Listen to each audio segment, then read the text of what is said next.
이 간증은 서울의 나사렛 동대문구 이문동에서 아무것도 내세울 것이 없는 너무도 평범한 몇 명의 집사들과 나이 어린 새내기 주부들이 모여 날마다 예배드리며 중보기도하는 누추한 지하 30평에 임하신 겸손의 왕이신 우리 주 예수 그리스도의 나타나심에 대한 이야기입니다.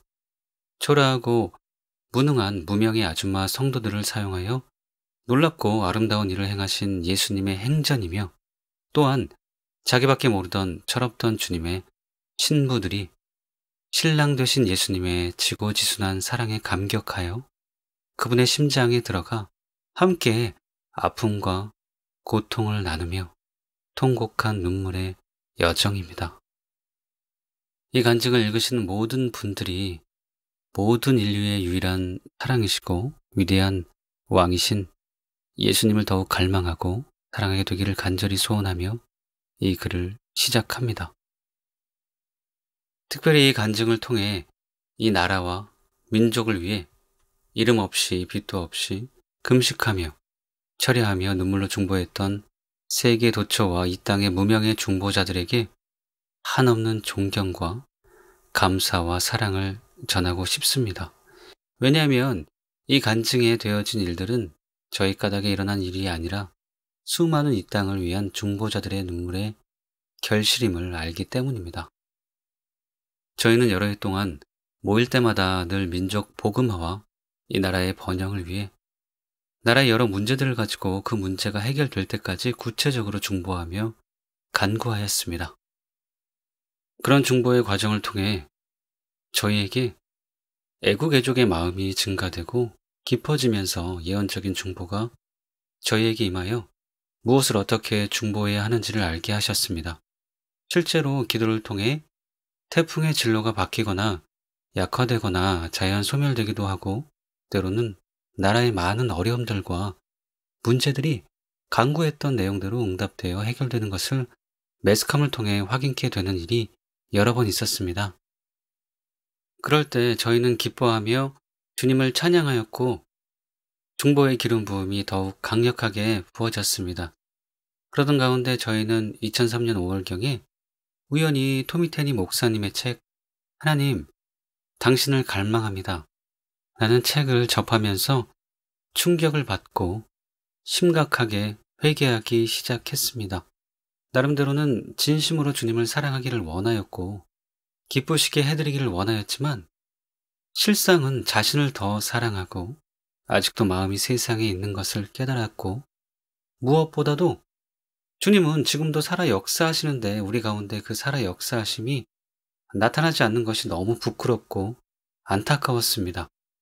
이 책에 임한 하나님의 나타나심은 저희의 영을 돌파하여 들어와 우리로 하여금 겁없는 도전을 하게 하였습니다. 저희는 모든 기도 제목을 내려놓고 악하고 강팍한 마음에서 돌이켜 주님께 순수한 사랑을 드리기를 원하였고, 겁없이 모세처럼 주님의 영광을 보기를 원하며 참 회개의 눈물로 울부짖기 시작했습니다. 저에게 임한 이 회개의 영은 강력한 힘으로 강타하여 저희 심령 속 깊이 감춰진 죄악들을 낱낱이 구체적으로 드러내셨고, 저희의 눈에는 눈물 마를 날이 없었습니다. 그때부터 시작된 이 눈물의 행진은 여전히 서울 큰미름교회 성도들과 함께 지금도 계속되고 있습니다. 시간이 흐를수록 주님의 임재에 대한 갈망, 그분의 얼굴을 뵙기를 원하는 갈망이 저희에게 물붓듯 부어졌습니다. 무엇보다도 저희는 진심으로 주님을 사랑하고 싶었고 주님을 알고 싶어졌습니다. 그 당시 저희 모임의 대부분은 주로 임산부와 수유부들이었는데도 아침부터 울기 시작하여 점심 먹는 것도 잊어버리고 오후 서너 시까지 이어지고, 나중에는 이 각성의 눈물이 대여섯 시까지 그칠 줄 몰라 저는 이들이 실신하여 119에 실려가게 될 것 같아 불을 켜고 기도를 중단시켜야 했습니다. 그러던 어느 날 저희들의 모임에 나를 간절히 찾는 자가 나를 만날 것이라는 약속대로 정말로 주님이 오셨습니다. 너무나 겸손하신 주님께서 보잘것없는 저희의 초청에 위대한 사랑으로 응답하셨습니다.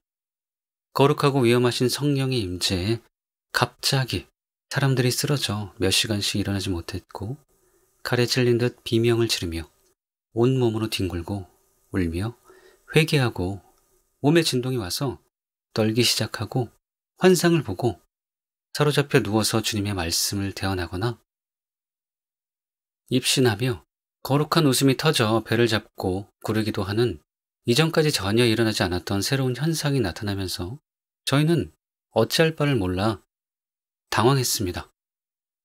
이런 일은 찬양 시간이든 설교 듣는 중에든 기도하는 가운데든지 아무 때나 무시로 일어나 우리의 예배는 모든 종교적인 형식이 박살나고 찬양하고 춤추고 울고 웃고 때론 심각하게 말씀 앞에 탄식하고 때론 고요한 임재로 안식하는 등 저희가 전혀 예상치 못한 성령님이 연출하신 하늘의 예배로 변하게 되었습니다. 저희는 이런 일에 너무 무지했습니다. 우리는 영성 집회 한 번도 가본 적이 없는 촌뜨기의 들이었습니다. 그래서 잘못된 줄 알고 더욱 성령님께 저희를 바르게 이끌어 주시기를 구하며 더 깊은 회개와 거룩과 자의 죽음을 원하였습니다. 그러나 저희는 저희들의 심령이 변화되어 하나님을 경외하는 마음이 증가되고 죄를 심상히 여기는 것이 아니라 심각하게 죄에서 떠나기를 원하게 되고 진심으로 주님을 사랑하고 정결하여 거룩해 되기를 원하는 마음이 증가되어짐을 보게 되었고 멤버들의 삶이 바뀌는 것을 보고 안심하며 이 성령의 새 물결에 자신들을 맡기기 시작했습니다. 날마다 저희에게 성령은 거대한 파도로 때론 강한 회오리 바람으로 때론 맹렬한 불꽃으로 임하셔서 저희들을 변화시키기 시작하셨습니다. 살아계신 주님을 말과 귀로만 듣는 것이 아니라 실제적으로 눈으로 보고 손으로 만진 바 되어 위심이 사라지고 위심으로 주저했던 신앙에서 적극적으로 주님의 나라에 침노하여 들어가는 자들로 바뀌기 시작했습니다. 어느 날은 모든 사람들이 일시에 넘어져 저만 남았습니다. 저희가 함께 통성으로 열심히 기도하고 있을 때 주님의 음성이 들렸습니다. 우리가 우리의 생각으로 기도하는 일을 멈춰야 주님이 하시고 싶은 일을 하실 수 있다며 모두 잠잠히 기다리라는 음성이었습니다. 이 말을 듣고 모두 기도를 멈추고 주님께 집중하는 순간 이 일이 일어났습니다.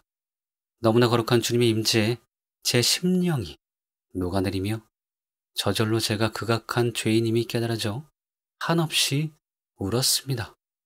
그때 주님이 저에게 오셔서 저를 일으키시며 너희가 나를 초청해 주어 너무 고맙다고 하셨습니다. 많은 사람들이 주님을 초청하지만 그들의 중심은 자신의 필요를 얻고자 함이지 진심으로 주님을 사랑하여 왕으로 섬기며 친구가 되어 함께 아파하고 슬퍼하기를 원하여 초청하는 자가 거의 없는데 너희는 이렇게 나를 사랑하고 섬기기를 원하여 초청했다며 이제는 너희가 나의 친구가 될 거라고 하셨습니다. 그리고 새 일을 위해 함께 가자고 하셨습니다. 이렇게 2004년 4월에 시작된 이 아름다운 주님의 방문은 그해 12월까지 계속되었습니다. 놀라운 일은 목사님의 책 지옥에 가는 크리스천들이 이 무렵 제작되어 올해 출간되었다는 사실입니다. 2004년 4월이 서울 큰믿음 교회를 위한 카이로스의 계절이었음을 저희는 그 당시는 전혀 알지 못했습니다. 우리들은 갈 바를 알지 못했지만 주님의 손에 이끌려 한 걸음 한 걸음씩 큰믿음으로 나아가고 있었습니다. 자신들도 모르게 마지막 대부흥과 대추수를 위한 주님의 위대한 프로젝트의 일원으로 세워져 가고 있다는 것을 전혀 몰랐습니다. 어느 날 저는 너무나 황당한 주님의 음성을 들었습니다.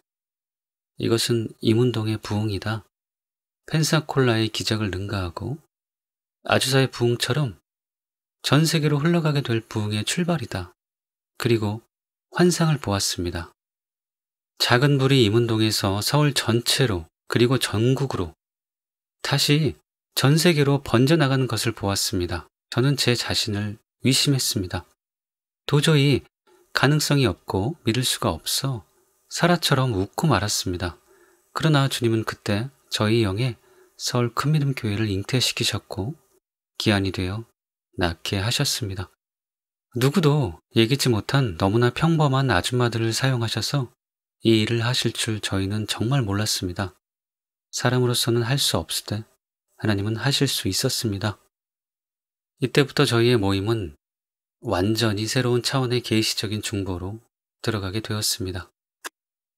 구약의 에스겔이나 예레미야에게 임했던 것처럼 계시적인 말씀과 꿈, 환상, 예언을 통해 국가와 민족의 구체적인 조약들을 알게 하셨고 우상 숭배와 악하고 음란하며 돈을 사랑하고 탐심으로 가득하고 부정과 부패로 얼룩져 있고 사치와 허영과 방탕을 일삼고 공의와 정의가 실현되지 못하는 이 땅의 죄악들을 우리의 죄로 자각하게 하시며 날마다 회개의 영이 저희에게 부어지고 또 부어졌습니다.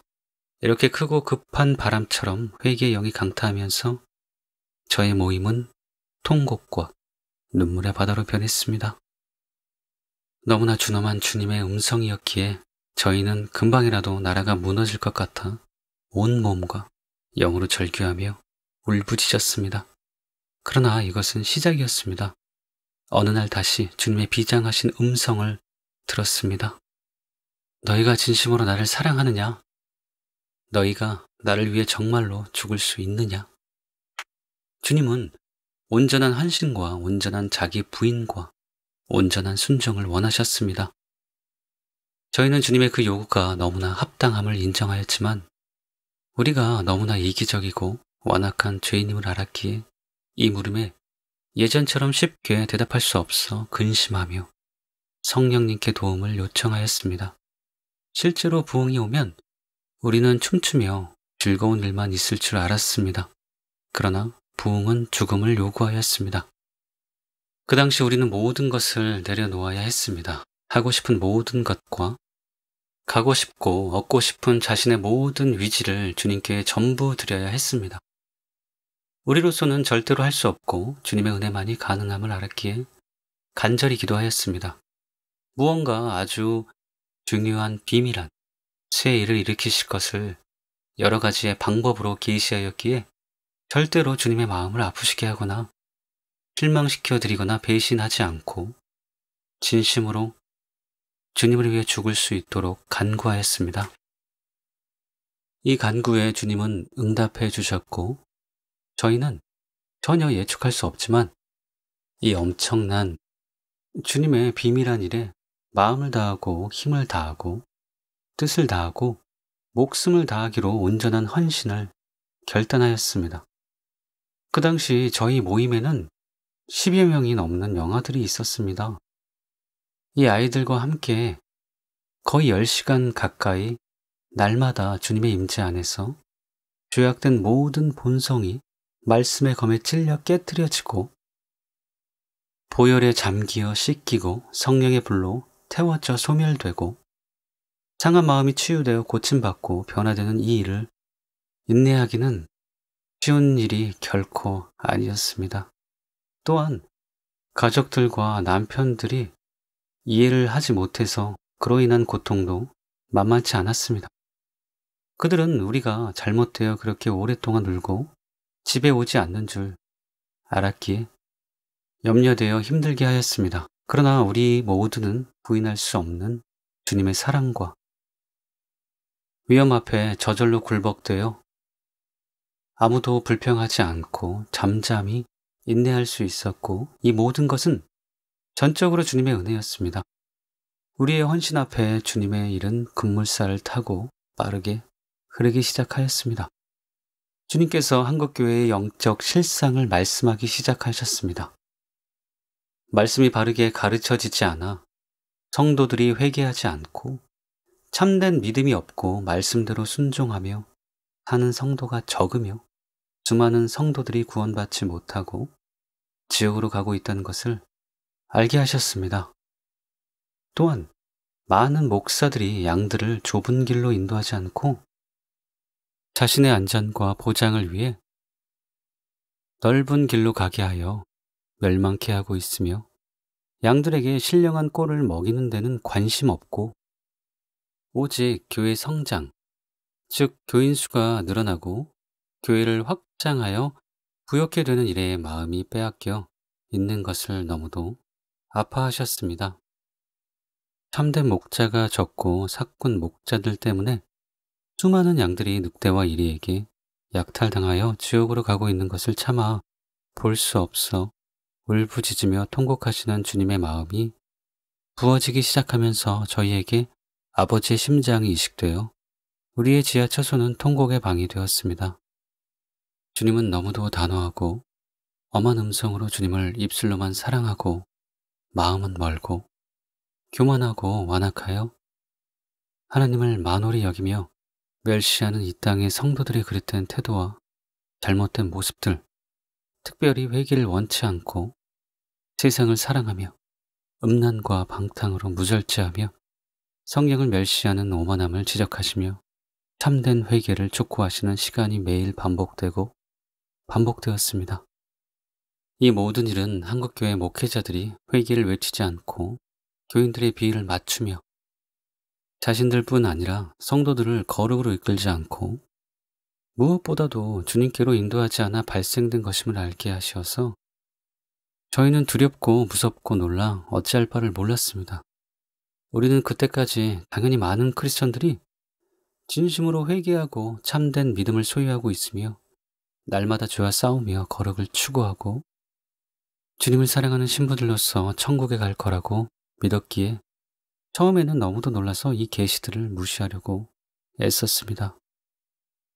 우리가 너무나 교만하고 오만하여 이런 음성을 듣는 것 같아 두려웠습니다. 기록한 내용도 없애기로 했습니다. 나중에야 위 내용이 잘못되지 않았음을 알게 되었습니다. 날마다 하나님의 자녀된 성도인 우리들의 마음에 부패하고 패역한 죄악들이 끝없이 드러나 우리의 회개는 눈물의 홍수를 이루었습니다. 그냥 우는 것이 아니라 하나님 아버지의 무너지고 찢어지는 마음의 고통이 우리에게 임하여 뒹굴며 온몸으로 우느라 우리는 날마다 탈진하여 죽을 것 같았습니다.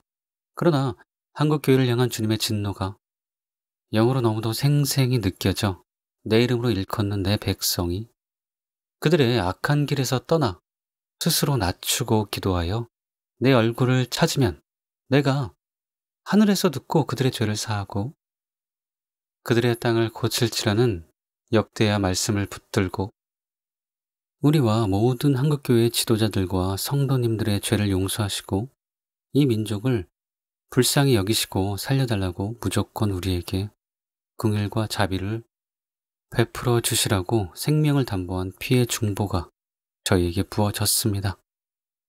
그 이후로 주님은 진심으로 저희를 친구로 삼아 주셨습니다. 본격적으로 주님은 자신의 외롭고 아프고 쓰린 상상 못할 슬픔을 우리에게 쏟아놓기 시작하셨는데 우리는 날마다 사랑의 가슴앓이로 난도질당해 헤어질 대로 헤어진 주님의 마음을 부여잡고 가슴을 찢으며 몸부림치며 울다 쓰러지고 또 울다 쓰러지는 날들이 계속되었습니다.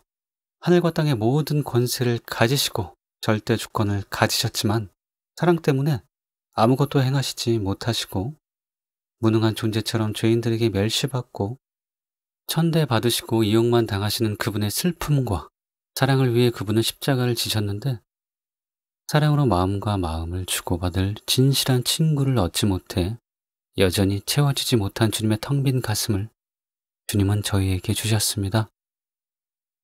우리는 주님의 위대한 사랑 앞에 자신들의 사악함을 견딜 수 없어 울 수밖에 없었고 그 눈물은 우리가 주님께 드린 진실한 사랑이었습니다.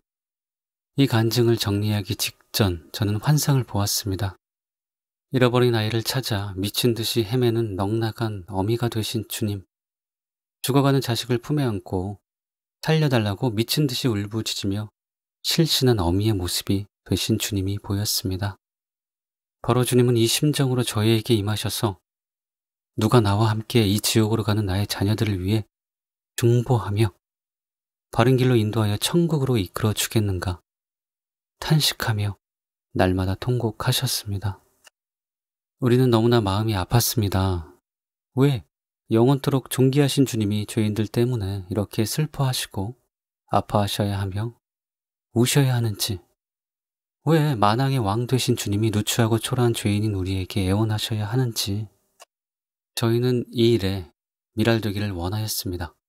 아니, 저희가 원한 것이 아니라 주님의 은혜가 저희에게 물 붓듯 부어졌습니다. 언제 어떻게 무엇에 쓰임 받을지는 전혀 알지 못했지만 한 영혼이라도 지옥에 가지 않고 주님이 기뻐하시고 행복하실 수 있다면 무엇이나 하고 싶은 마음이 우리에게 임하였습니다. 그 이후 주님은 우리에게 완전한 연합으로 한마음 될 것을 요구하셨습니다. 모든 이기심과 위심을 내려놓고 주님과 하나가 되어야 하고 모임의 멤버들이 진정한 사랑으로 하나 되지 않으면 새 일을 하실 수 없다고 하시며 사랑으로서의 연합을 요구하셨습니다. 주님은 기도원의 300용사만을 원하셨습니다. 그리고 실제로 처음에 함께 했던 여러 사람이 저희 모임의 어느 날부터 보이지 않게 되었고 진정으로 주님을 사랑하고 싶어 몸부림치는 소수만 남게 하셨습니다. 아무것도 모르는 철부지인 우리들을 주님께서 하나하나 가르치시며 점점 부흥의 통로로 다듬어 가셨습니다. 우리는 여러 날을 이 일을 위해 울며 간구하였습니다. 한 지체가 되어 아무도 자기가 주장되지 않고 모두가 자신으로 느껴질 때까지 주님의 은혜를 구하며 성령의 불로 자아가 태워지도록 날마다 드렸습니다. 우리가 할 수 있는 것은 아무것도 없었습니다. 그저 주님 앞에 주님을 얻고 그 안에서 발견되어지기를 원하는 배고픔과 목마름을 울부짖는 것이 우리가 할 수 있는 전부였습니다. 그러나 주님은 언제나 우리의 중심을 받으셨고 외면하지 않으셨습니다. 우리의 성품과 인격은 하루하루 변화되어 죄가 싫어지고 세상이 마음에서 소멸되고 영혼들을 사랑하고 싶어 견딜 수 없고 무엇보다도 누구보다도 주님이 가장 소중하여 주님이 원하시는 것은 무슨 희생이라도 드리기를 원하는 순전한 마음으로 바뀌어가는 신비한 기적이 일어났습니다. 우리는 자신들의 변화에 놀라고 서로의 변화에 놀라고 남편과 가족들의 변화에 놀라고 놀라서 끝없이 주님을 찬양하고 찬미하며 세상에서 조금씩 하늘로 향하고 가고 있었습니다. 얼마 후 너무도 선명한 환상을 보았습니다. 우리가 모여 날마다 주님을 알고 경험한 그 지하실이 아름다운 낙원이 되어 있는 것을 보았습니다. 푸른 나무로 무성한 숲을 이루었고 아주 예쁜 꽃들이 곳곳에 가득하여 싱그러운 꽃향기가 진동하고 새들이 지저귀며 노래하고 맑은 연못에 물고기들이 가득하여 춤을 추듯 놀며 너무나 먹음직한 과일들이 주렁주렁 열려있는 그곳을 주님께서 행복해 하시며 걷고 계신 것을 보았습니다. 주님은 이곳은 나의 안식처요 즐거운 동산이라며 나에게 이렇게 아름다운 거처를 허락해준 너희가 정말로 고맙다라는 말을 들으면서 저는 통곡하며 울었습니다. 이렇게 초라한 지하실에 죄인들의 초청을 받으시고 그토록 기뻐하시는 주님의 인생들을 향한 끝없는 자기 부인의 사랑이 제 마음을 온통 사로잡아 주님께 저희 전부를 드리지 않고는 견딜 수 없도록 마음이 녹고 또 녹았습니다. 또한 우리 모두의 심령에도 천국이 임하여 시기도 질투도 없고 진심으로 서로를 사랑하고 아끼는 놀라운 은총이 임한 그곳은 바로 지상 천국이었습니다. 그리고 이 천국은 가정에도 임하여 이혼 직전까지 갔던 부부들이 사랑으로 다시 연합하고 남편이 미워서 헤어지려던 마음이 변하여 오히려 자신의 잘못과 부족을 회개하고 그 남편을 사랑하기 위해서 중보하는 아내로 바뀌고 엄마의 심령이 안정되지 못해 그 영향으로 불안정하고 사나웠던 아이들이 온유한 아이로 변하여 가정에 웃음꽃이 피어나는 가정 천국이 되었습니다. 어느 날 저는 기도 중에 영으로 보좌 앞에 이끌려 올라가 전혀 예상치 못한 말씀을 들었습니다. 이제부터는 제가 하늘의 전략회의에 인도되어 하늘의 비밀한 일을 알고 중보하며 사람들을 하나님의 일에 쓰임 받도록 이끌게 되며 하나님과 동역하는 삶을 살게 될 거라는 말씀을 듣고 제가 잘못된 것 같아 걱정하였는데 저는 나중에야 예레미야 23장 18절에 누가 여호와의 회의에 참여하며 그 말을 알아들었으며 누가 귀를 기울여 그 말을 들었느뇨? 함과 같이 천국에 전략실이 있음을 알게 되어 안심하였고 중보는 바로 하늘과 땅의 만남이며 하나님과 사람의 동역은 바로 모든 사람을 향한 하나님의 뜻임을 알았습니다. 그리고 그 이후로 많은 하늘의 전략들을 알게 되어 성령님의 인도하심에 저항하지 않고 순종할 수 있었습니다. 마지막으로 주님은 저희에게 새 부대가 되기를 강력히 촉구하였습니다. 모든 옛것을 다 비우라고 하셨습니다. 지난 동안에 바르게 배우지 못해 잘못 알았던 모든 것들을 다 버리라고 하셨습니다. 지난 일들을 기억하지도 말고 생각하지도 말라 하셨습니다. 그리고 우리에게 새 일을 행하실 터인데 저희에게 행하신 그 일들이 앞으로 전 세계의 인터넷을 통해 알려지며 우리의 멤버들이 열방으로 나가게 된다고 하셨습니다. 당시로는 너무나 터무니없고 실현 가능성이 없는 주님의 음성을 듣고 우리는 그냥 웃고 지나쳤는데 지금 이 모든 일들은 사실이 되었습니다. 매일 세계 도처에서 접속하는 저희 교회 인터넷 카페를 통해 이 일이 알려졌고 그때 함께했던 두 사람이 이 글을 쓰고 있는 지금 캐나다와 미국 집회에서 사역 중이므로 이 일도 성취되기 시작하고 있습니다. 신실하신 주님을 찬양합니다. 그해 9월에 한 집사님이 저에게 지옥에 가는 크리스천들 책을 가져와 읽어보기를 권했습니다. 본인은 읽고 좋았는데 더러는 잘못됐다는 사람들도 있어 저에게 읽고 분별하여 달라고 하였습니다. 저는 책 읽는 것을 좋아하기에 감사한 마음으로 읽기 시작하였는데 읽다가 너무 놀라 흥분하기 시작하였습니다. 그동안 저희에게 말씀하신 내용과 일치하고 저는 오랫동안 주님의 음성을 들어왔기에 책의 모든 내용이 맞다는 것을 바로 알 수 있었습니다. 또한 그 책 부록에 수록된 입신 간증으로 인해 저희의 모임에 나타난 환상과 입신에 대해 염려했던 것이 기우였음을 알게 되어 더욱 기뻤습니다. 저는 다 읽고 즉시 책을 여러 권 주문하여 모든 가정에 한 권씩 가져가서 전 가족이 읽을 것을 권하였습니다. 저는 이 책이 모든 크리스천들의 필독서가 되어야 함을 강조하며 많은 사람들에게 선물하였습니다.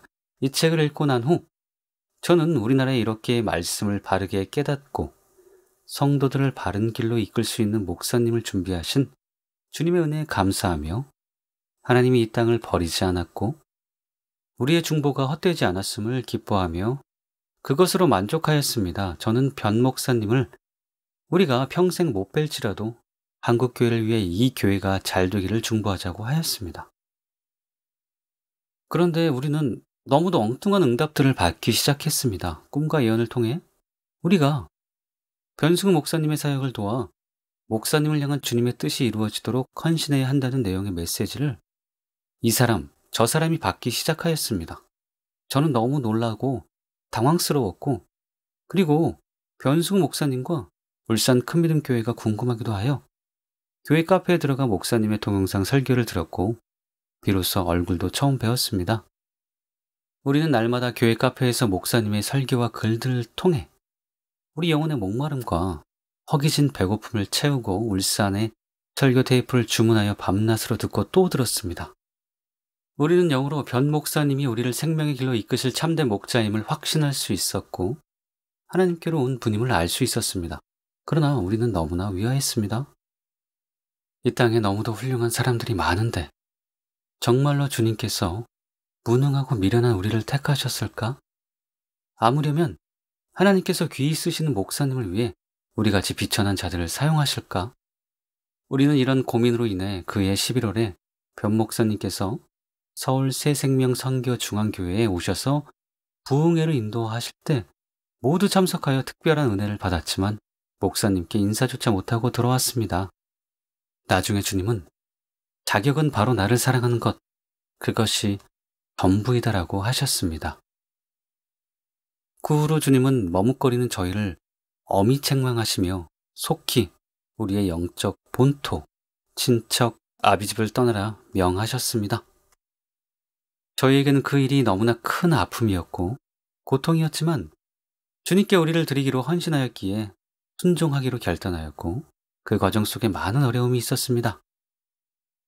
우리는 사람을 기쁘시게 하랴, 하나님을 기쁘시게 하려 하라는 선택 앞에 더 이상 망설일 수 없었습니다. 우리를 위해 주저없이 모든 하늘의 영광을 버리신 주님의 사랑을 배신할 수 없어 사랑했던 사람들을 마음에 담고 떠나야 했기에 참으로 힘든 시간을 보내야 했습니다. 그 당시 우리들을 이해하지 못해 힘들어 하셨던 모든 분들의 희생을 생각하며 저는 지금도 눈물로 그분들을 위해 중보합니다. 그리고 여전히 사랑합니다. 그분들의 희생과 사랑의 수고가 없었다면 오늘의 우리는 없었을 것이며 그 일은 결코 일어날 수 없었을 겁니다.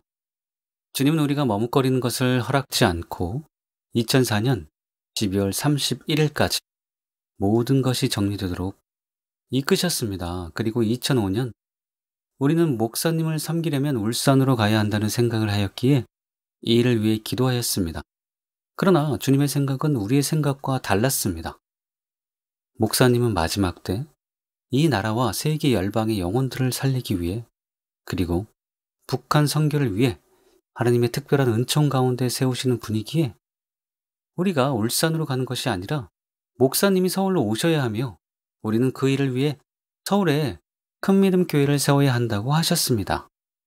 그러나 이 일은 우리가 울산으로 가는 것보다 더 어렵고 힘든 일이었고 더욱 난감하였습니다. 우리가 누구인지 어떤 사람들인지 전혀 알지 못하는 목사님께서 어떻게 우리가 받은 응답을 믿고 허락하실 수 있는가?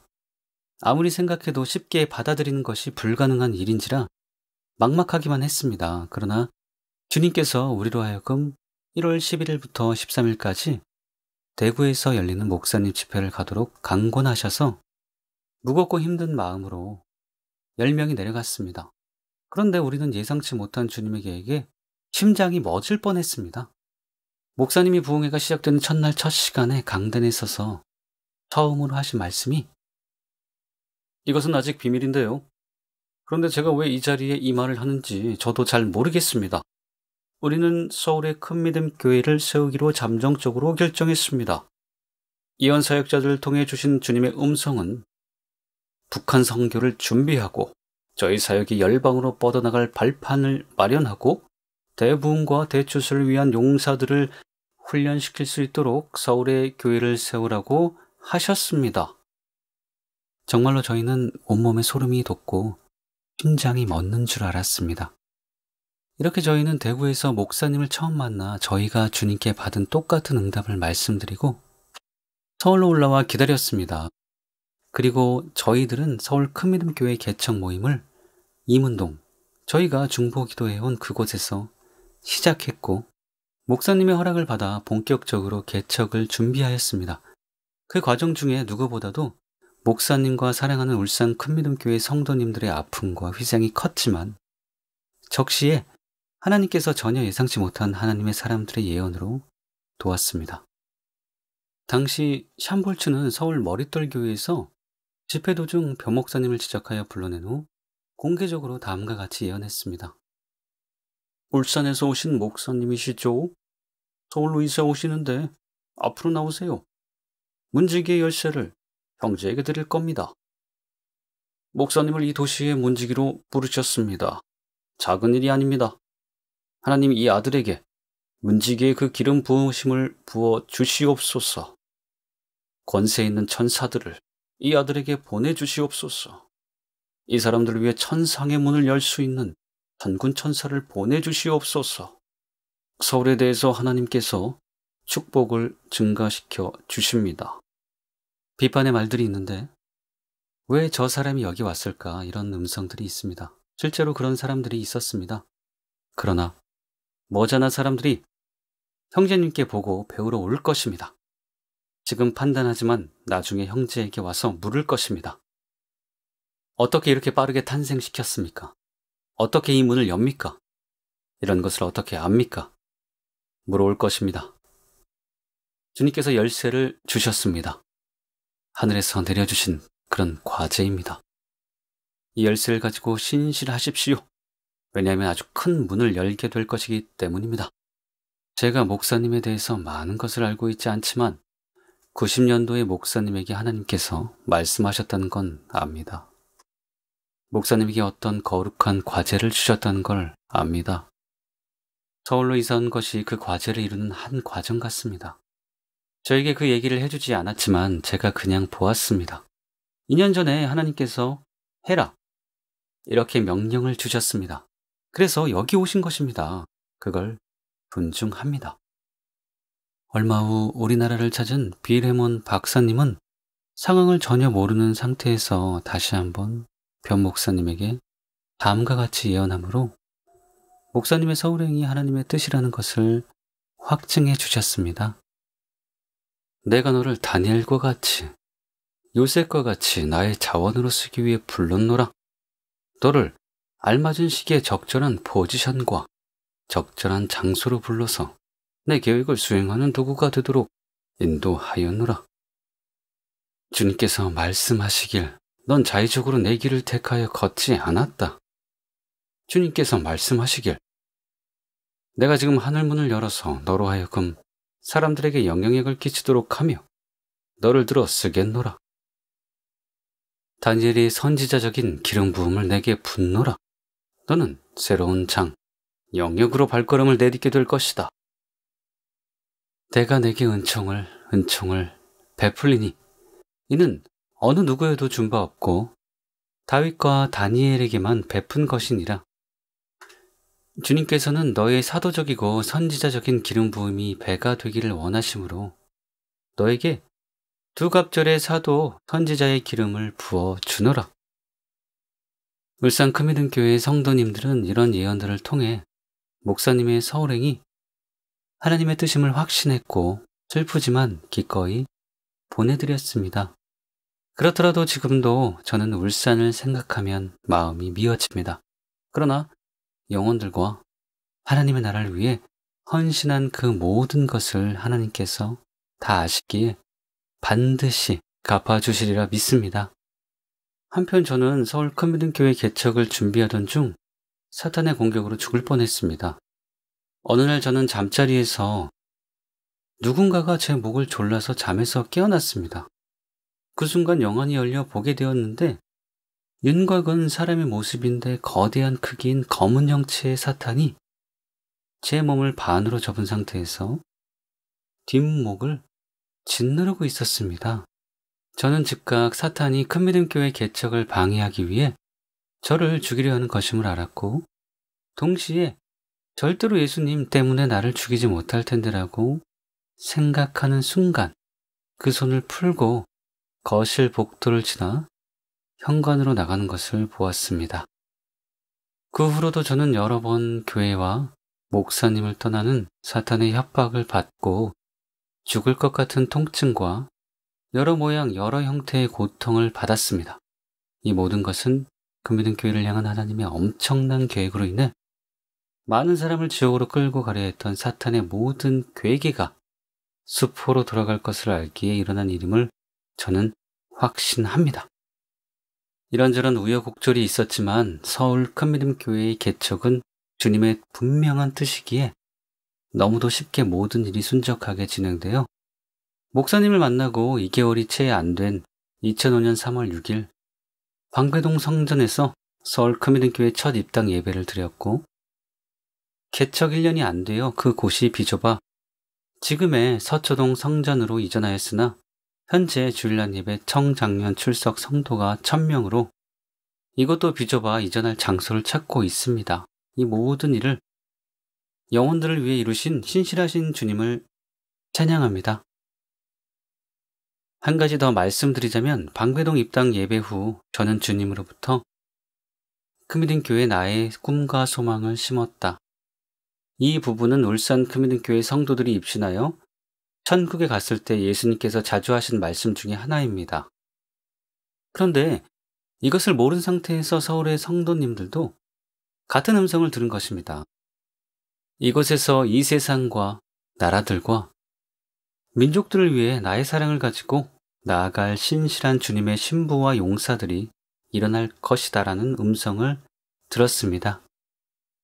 그리고 나중에 저희는 세계적인 하나님의 사람들이 큰믿음교회에 대해 이구동성으로 엄청난 스케일의 예언의 말씀들을 선포하는 것을 보며 왜 그렇게 주님께서 저희에게 많은 은혜를 부어주시면서 진실한 사랑과 온전한 헌신으로 준비시켰는지를 이해하게 되었습니다. 그 믿음 프로젝트에는 수많은 영혼들의 사활이 걸려있기 때문입니다.